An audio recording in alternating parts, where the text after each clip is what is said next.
dari hasil evaluasi bahwa SMK itu penyumbang pengangguran terbesar. Ya.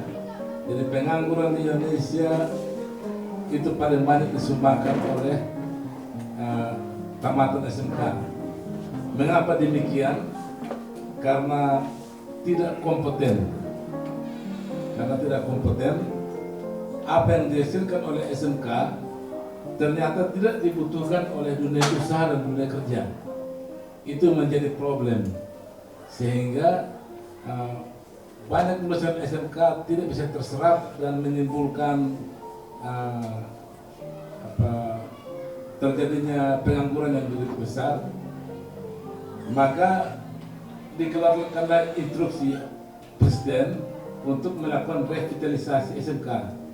Jadi SMK ini harus direvitalisasi agar apa yang dihasilkan oleh SMK itu memang harus sesuai dengan apa yang dibutuhkan oleh dunia usaha, yang istilahnya link and match antara apa yang kita siapkan, SMK siapkan, tenaga kerja akan dihasilkan, itu harus dibutuhkan oleh dunia kerja atau dunia usaha.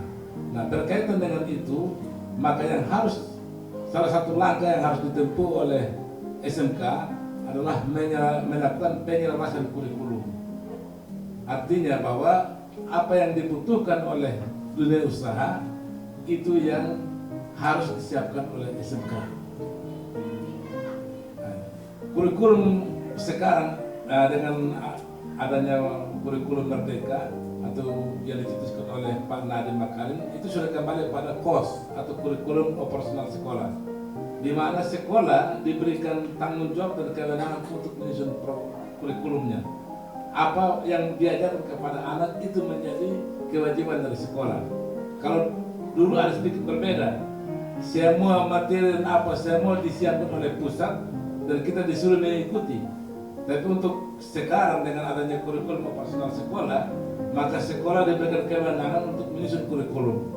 Nah, berkaitan dengan itu, SMK 6 kami ada 5 program studi, program keahlian. Itu yang pertama adalah desain komunikasi visual, ada program rekayasa perangkat lunak, ada TKJ, teknik komputer jaringan, ada akuntansi kelembagaan, lembaga keuangan, dan manajemen bisnis perkantoran. Ya. Nah, terkait dengan itu ada 2 program studi, yaitu akuntansi kelembagaan dan manajemen perkantoran ini juga kita perlu melakukan sinkronisasi dengan mengundang Bapak Ibu yang sebagai pelaku-pelaku di dunia usaha. Bapak Ibu lebih tahu apa yang menjadi kebutuhan dunia usaha saat ini, karena Bapak Ibu adalah pelaku. Nah, dalam proses ini Bapak Ibu, jika kurikulum yang kita selaraskan nanti, kita sesuaikan nanti, jika kurikulum itu ternyata tidak bisa diajarkan oleh Bapak Ibu guru di sini karena mungkin kompetensi yang belum disiap atau kita belum mengupgrade guru-guru dari pengetahuan yang ada itu, maka kita akan minta dari Bapak Ibu sebagai guru tamu untuk mengajar anak-anak kita, membimbing anak-anak kita untuk bagaimana kompetensi mereka terbentuk. Jadi kehadiran Bapak Ibu ini kami sangat berterima kasih, bahwa ini adalah tanggung jawab kita bersama untuk membangun anak-anak kita. Kita mengurangi angka pengangguran di Indonesia, khususnya di NTT, itu menjadi tanggung jawab kita. Sehingga lulusan-lulusan yang kita akan hasilkan, SMK negeri akan hasilkan, bukan hanya sekedar pergi dan mereka tidak bisa berbuat apa-apa, tetapi kompetensi mereka sudah terukur. Mungkin itu saja yang dapat saya sampaikan, dan partisipasi dari Bapak Ibu kami menyampaikan sangat-sangat terima kasih. Dan hari ini mungkin dari pagi sampai sore Bapak Ibu ada di sini untuk bersama Bapak Ibu guru di program studi masing-masing. Jadi kita ada bagi 2 tempat ya Pak. Kita akan 2 tempat. Yang akuntansinya mungkin di sini, yang manajemennya di atas. Itu saja, dan dengan meminta rahmat Tuhan Yang Maha Kuasa, sebagai pimpinan sekolah, saya membuka kegiatan penyelarasan kurikulum SMK untuk program keahlian akuntansi lembaga keuangan dan manajemen perkantoran dengan resmi.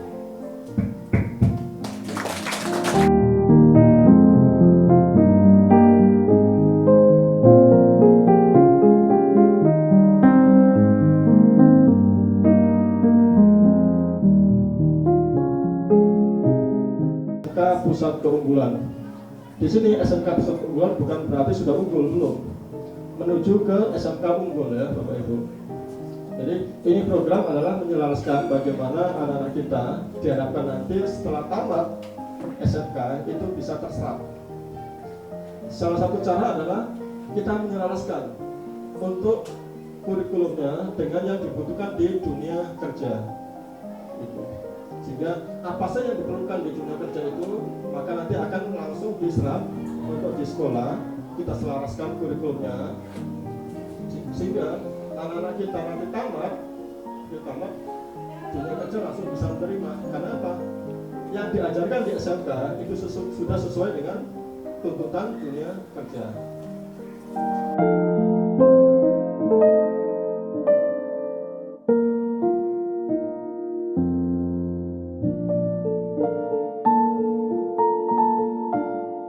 Yang cabang lakukan sekarang adalah grow business. Jadi kita lebih banyak mempertajam di bagian marketingnya.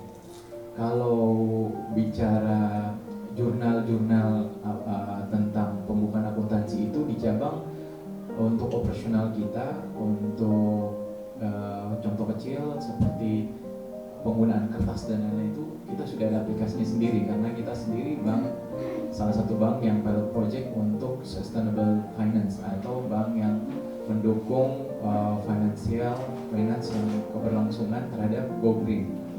Jadi contoh kecil seperti itu. Jadi hal-hal di perbankan untuk saat ini apabila yang dari capaian pembelajaran ini mungkin kalau dari sisi akuntansi saya bisa bilang kalau seandainya adik-adik nanti bisa berkenal lebih dalam tentang bersama harta graha, akuntansi ini di cabang kita tidak lakukan sama sekali, benar-benar tidak lakukan lagi.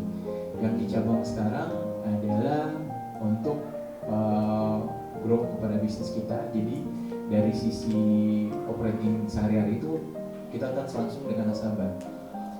Yang mana kalau di cabang malah lebih ditekankan ke marketingnya, sales skillnya. Kemudian mungkin kalau mungkin yang tadi Ibu bisa yang Pak info bahwa attitude-nya bagaimana kita merubah paradigma adik-adik sekarang terhadap perkembangan ekonomi maupun dari sisi bisnisnya. Mungkin itu yang bisa kita lebih sounding ke mereka.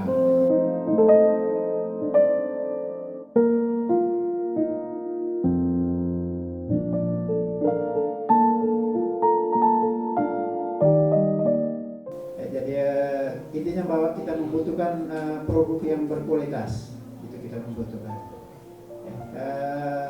Setelah kami melihat tenaga kerja kita yang sekarang sudah tembus 500-an orang, itu ternyata anak-anak SMK tidak kalah jauh dengan sarjana akuntan, sarjana perbankan, dan sarjana lain.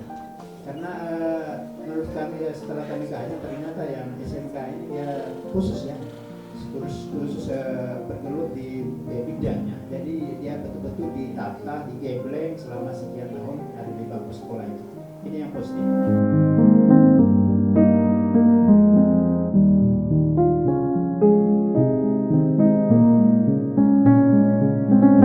Cara kita untuk bisa memberikan harapan buat mereka. Jadi mereka datang ke sini, gitu kan? Nah, ketika kita memberikan penjelasan tentang suatu uji ilmu tertentu dan aplikasinya apa, kemudian nanti harapannya itu bagaimana, gitu kan? Nah, itu bisa untuk membuat mereka, oh, saya pengen yang itu. Mereka akhirnya punya kekeran nih. Jadi mereka nggak perlu lagi, saya belajar ekonomi, belajar akuntansi, gitu kan? Nah, terus mau ngapain? Nggak tahu, gitu. Banyak yang kayak gitu. Nah, tapi anak-anak zaman sekarang itu makanya kalau misalkan anak-anak kita tanyain cita-cita kamu dari kecil, nanti kalau udah besar jadi apa? Supaya mereka punya harapan, mereka punya visi untuk mau ngapain. Ya, nah mungkin teman-teman di SMK juga bisa kali ya pas waktu luang ya, adek cita-citanya dia apa gitu. Mungkin seperti itu saja. Nanti habis lulus mau jadi apa? Kalau mereka masih bingung, di situ mungkin yang kita agak sedikit arahkan Bapak Ibu. Tapi kalau mereka yang sudah betul-betul punya visi, oke, nanti kamu hubungin dari sini kantor ini, nanti kamu ambil, kita tinggal kasih tahu saja. Ada loh yang ini, oh ya nanti saya ke sana gitu. Karena ada jarang-jarang yang outstanding, 1-2 itu outstanding, tapi sekali bukan pintar merekanya. Enggak, mereka bukan pintar. Kita tanyain begini, bingung Pak. Tapi nanti saya cari Pak, saya cari tahu yang itu. Outstandingnya itu karena mereka punya semangat. Saya juga kalau di kantor pajak bukan yang paling pintar Bapak Ibu. Paling bodoh juga mungkin enggak ya, tapi saya bukan yang paling pintar. Masih banyak yang senior-senior saya jauh lebih pintar. Tapi kalau misalnya ada wajib pajak yang datang bawa masalah, saya bisa mengatakan saya yang mungkin akan paling senang untuk mencarikan solusi buat mereka. Jadi setelahnya mereka datang dengan bawa masalah, pulang dengan bawa solusi. Tak jarang ada yang bilang, ya seperti itu sudah, ya seperti itu sudah gitu. Kalau saya enggak, Bapak masalahnya apa? Oke, saya belum tahu ini bagaimana solusinya, saya minta nomor telepon, nanti saya hubungin, saya kasih tahu solusinya gimana. Nah, semangat-semangat seperti itu mungkin yang passion seperti itu mungkin kita tanamkan kepada teman-teman kita dari SMK. Karena saya yakin tidak ada yang bodoh, dilahirkan itu nggak ada yang bodoh Bapak Ibu. Adanya kita sesuai dengan kemauan kita atau enggak.